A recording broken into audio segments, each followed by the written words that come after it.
for this video, symbol the executive chair na PVC block or polyvinyl chloride. So, kailangan lang i-use the cutter to open the box. So, let's do this.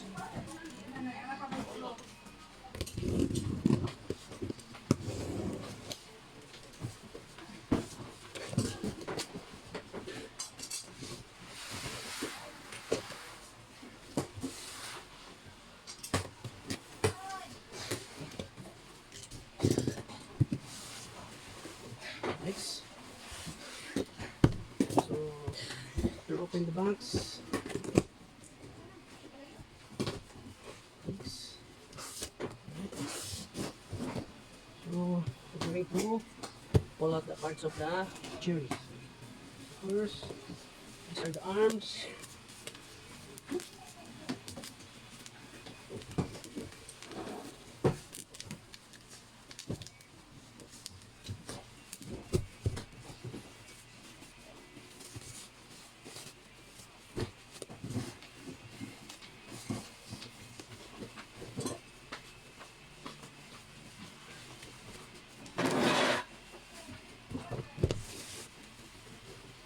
So, this is the arm. So, the arm is made of metal na chrome. And this one is the this PVC or padded niya. This. So, we first it to set aside this one.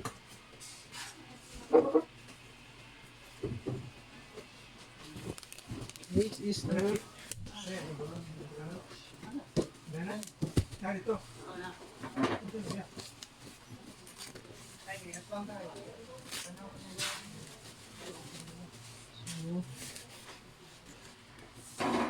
this is the second arm. So, si material, aluminum chrome na metal, yung arm niya, yan. And then, this one is the padded PVC. So, first, we set aside this first.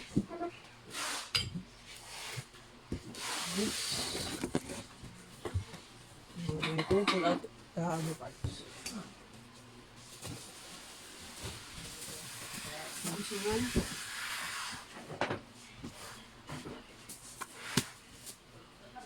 So this one is the backrest.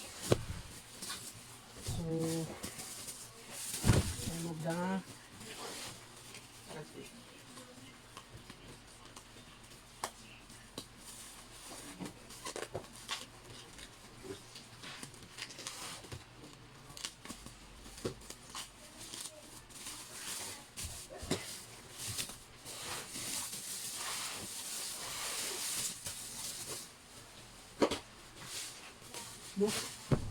So this is the backrest. So here,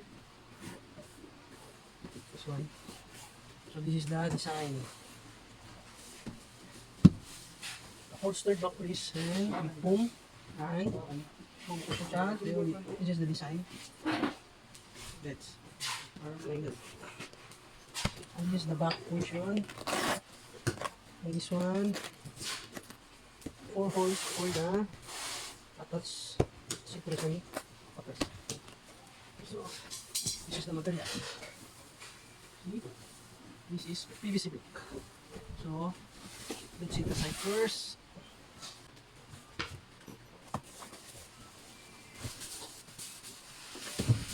Next one.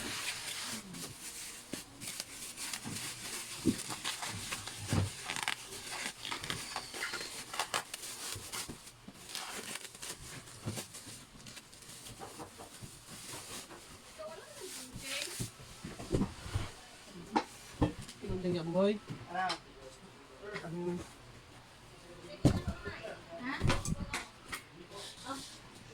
Kanila siguro ng kuwan, tayaon.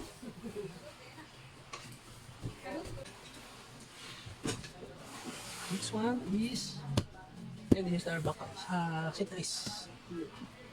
Of design. This is the front. And this is the back. As you can see here, There's an arrow. So indicate that this portion is the front. You see here, there's a holes, T-nut, 1, 2, 4 for the mechanism already. So, put it aside first.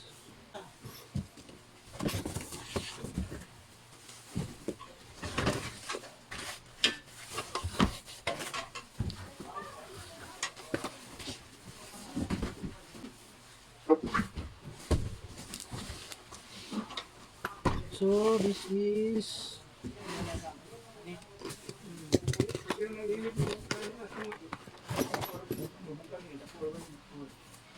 this is the gastic. This is chrome gastic hydraulic. This one. And accessories.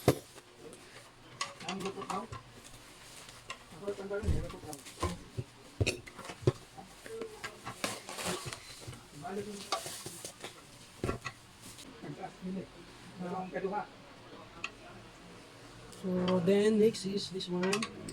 This one is the heat plate or the mechanism. So there's a front here and this one is a knob. Function of this is the tilting. So you can adjust it here by loosen or by tighten. If you want to tighten, if you want to tilt your chair, you wear clockwise. This one, rotation clockwise, and if you want to loosen, you counterclockwise. So we call this one heat plate or the mechanism.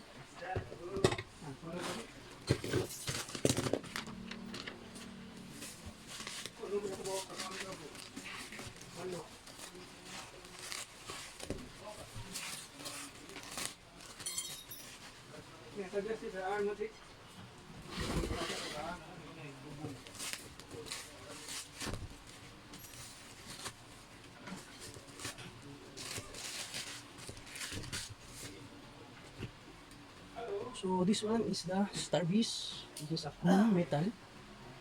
Use here. It's a chrome metal. Call this one starbase or the base of the chairs. Now you can see it here.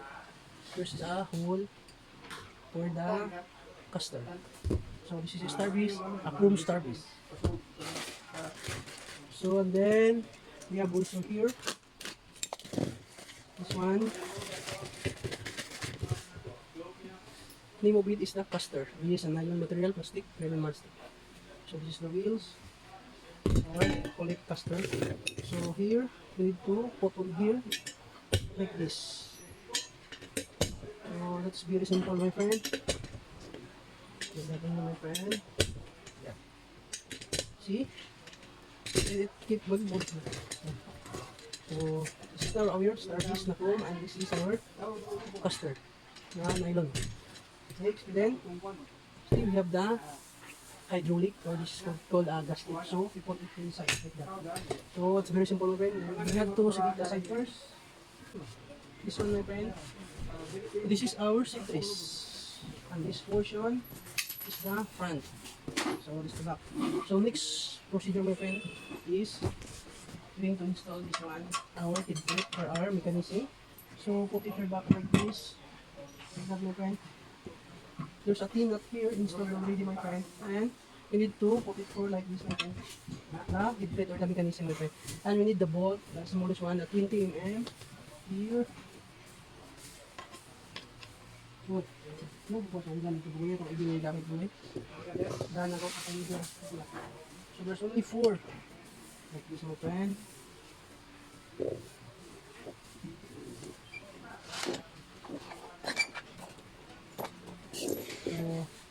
The bolt of the mechanism or the head plate is the 20 mm bolt, this one.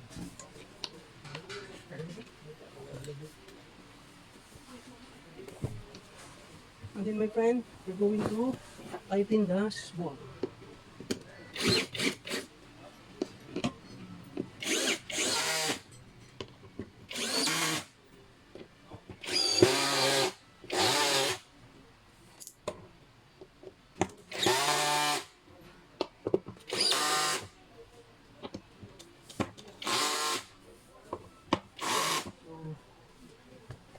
That's all, my friend. So very simple, my friend. That's the head plate on the citrus. Next my friend is this one. This is the connector on the head plate, on back press and the citrus. So, like this. So here my friend, there's a 4 nut installed and you need to like this. Like that only my friend. So, like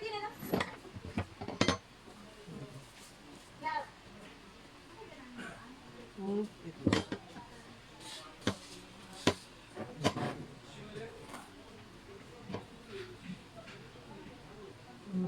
I-check mo pa yung isda.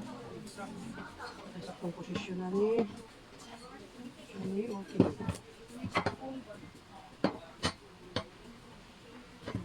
Okay. This one my friend, is the position. This. And then, bolt.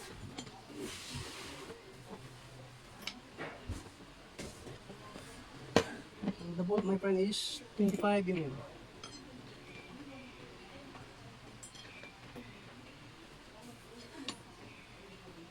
And then we tighten the screw.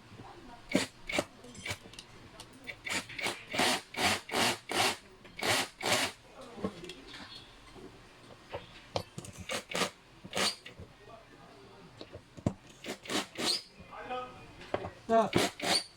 Stop.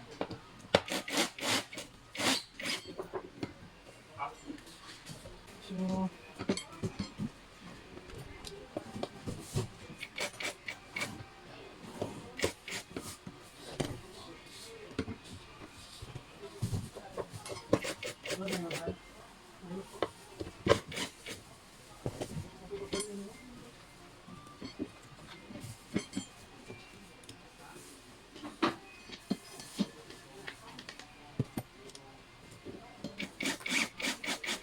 and then we go to tighten the screw.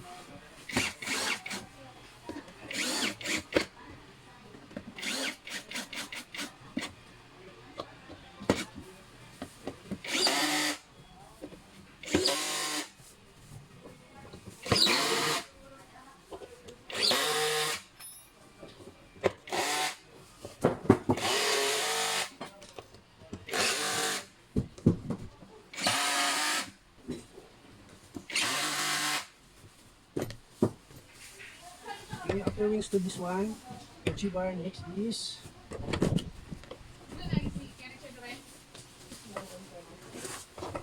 next one is the citrus. So this, then this is the next. Here, there's a 4 holes, nothing not installed, and it's ready for the install. So this.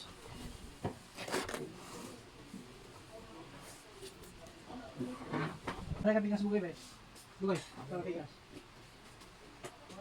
Tulak. Sorry yan. Okay, kaya grab. Nabot na nakikit. Anak. Oops. Wala.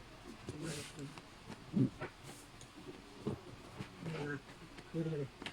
Meron mo. Good.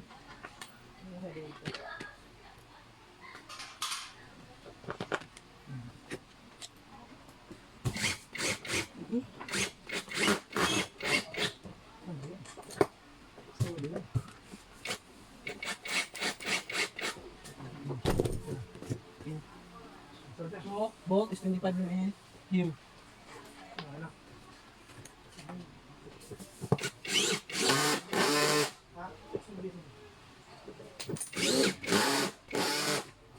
So, like that.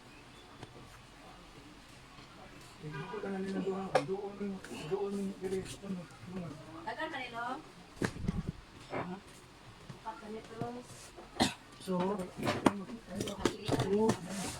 and Basta mag-chat ganit na naidayon. you have to tighten the screw. Pa tagasibo ko.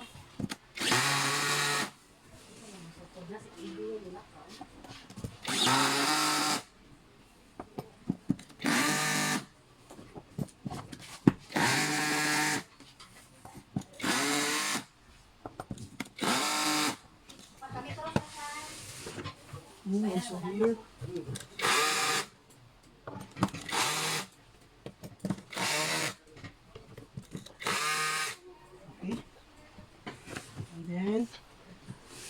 cover it again, like that. So it's nice and clean to see. Like this.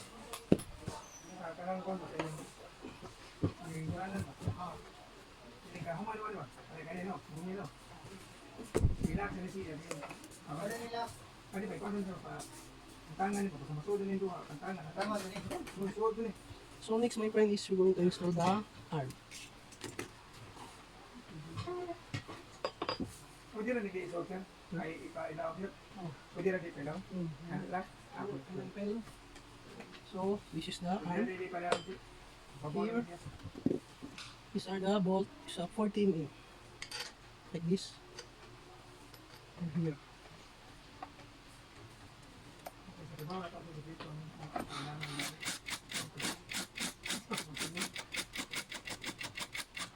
Like that, my friend. Here, other side. Here, like this.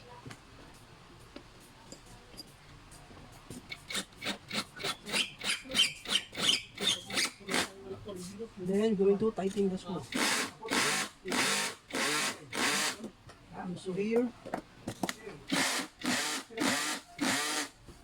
the next the left side.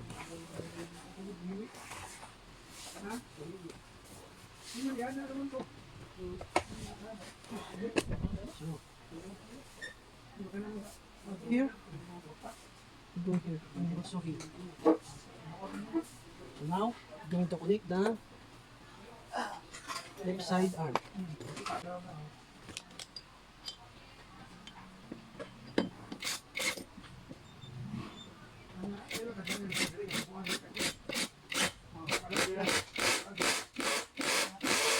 Like that. And then, tighten again the screw. Like that.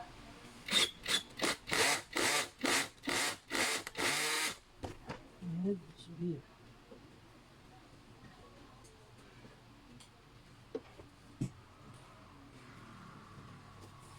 Loosen it first.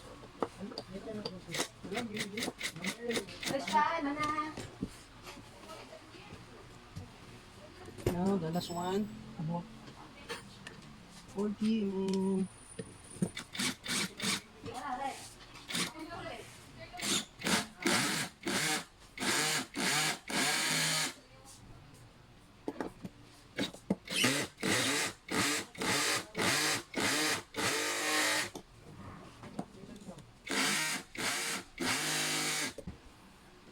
Then my friend, now is this is our finished product na assembled. Na executive chairs na sa black. So this is the back side, back, this is the front, this arm. So going to put to the